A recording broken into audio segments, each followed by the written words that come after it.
نویں بات، کنکریاں مارنے کے لیے جو بہترین پوزیشن ہے، کنکریاں مارنے کے لیے جو بہترین پوزیشن ہے، بہترین جو کھڑا ہونا ہے، وہ جناب نبی کریم صلی اللہ علیہ وسلم کا کھڑا ہونا ہے۔ صحیح بخاری میں ہے، حضرت ابن مسعود رضی اللہ تعالی عنہ اس کھڑے ہونے کا نقشہ کھینچتے ہیں کہ بیت اللہ آپ کی بائیں جانب تھا اور مینا دائیں جانب تھا اور آپ کنکری مار رہے تھے۔ شاید پوزیشن اس طرح بنے گی، بیت اللہ اس طرف، مینا اس طرف اور سامنے کنکری مار۔ اللہ اکبر۔ تو کنکریاں مارنے کا مسنون طریقہ بیت اللہ بائیں جانب، منا دائیں جانب اور سامنے کنکری مارے۔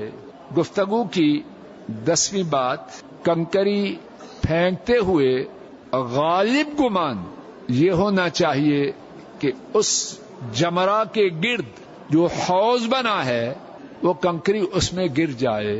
اگر دیکھے کہ کنکری باہر چلی گئی اس کو شمار نہ کرے۔ 11ویں بات، 7 کنکریاں لے کے ایک دفعہ نہ پھینک دے۔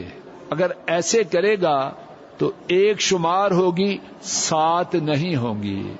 حضرت صلی اللہ علیہ وسلم نے ایک ایک کر کے کنکری ماری۔ 12ویں بات، کنکریاں مارے اس طرح پکڑ کے رکھتا نہ جائے۔ حضرت صلی اللہ علیہ وسلم نے ماری اپنی طاقت کے مطابق۔ 13ویں بات، کنکریاں مارے، کوئی اور چیز نہ مارے، جوتے، لکڑیاں، لوہا نہ، کنکریاں مارنا یہ مسنون ہے۔ انشاءاللہ اسی مقام سے کل کی گفتگو کا آغاز ہوگا۔